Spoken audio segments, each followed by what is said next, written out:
Chinnaswamy stadium बाहेर झालेल्या चेंगराचेंगरी प्रकरणात अनुष्का शर्मा आणि विराट कोहलीच्या मित्राला अटक करण्यात आली आहे। विक्ट्री परेड दरम्यान झालेल्या चेंगराचेंगरी प्रकरणानंतर कर्नाटकचे मुख्यमंत्री सिद्धरामय्या यांनी बेंगलोर शहर पोलीस आयुक्त बी दयानंद यांच्यासह वरिष्ठ पोलीस अधिकाऱ्यांना निलंबित केले। त्याचबरोबर त्यांनी आरसीबी, डीएनए एंटरटेनमेंट नेटवर्क आणि कर्नाटक राज्य क्रिकेट संघटनांच्या वरिष्ठ अधिकाऱ्यांविरुद्ध गैरकृत्य आणि हलगर्जीपणाचे आरोप केले। याच कारवाई अंतर्गत निखिल सोसाळेला बेंगलोर विमानतळावरून अटक करण्यात आली आहे, जो विराट आणि अनुष्काचा मित्र असल्याचा चर्चा सुरू आहेत। चिन्नस्वामी स्टेडियम बाहेर झालेल्या चेंगराचेंगरीत 11 जणांचा दुर्दैवी मृत्यू झालाय। या प्रकरणात 3 जणांना ताब्यात घेण्यात आलंय, ज्यात आरसीबीचा मार्केटिंग आणि महसूल प्रमुख निखिल सोसालेचा देखील समावेश आहे।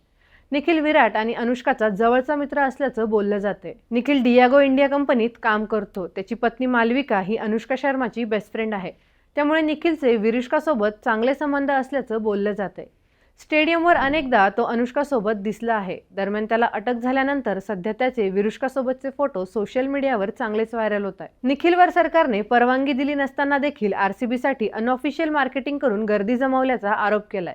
सध्या त्याला पोलिसांनी ताब्यात घेतलं आहे। त्यामुळे आता चेंगराचेंगरी प्रकरणात पुढे काय होणार हे पाहणं महत्त्वाचं ठरणार आहे। या कारवाईवर तुमचं मत काय, कमेंटमध्ये नक्की सांगा आणि अशाच माहितीसाठी आपल्या ऑनलाईन नेताच्या पेजला फॉलो करा, तसेच आपल्या YouTube चॅनलला सबस्क्राईब करायला विसरू नका।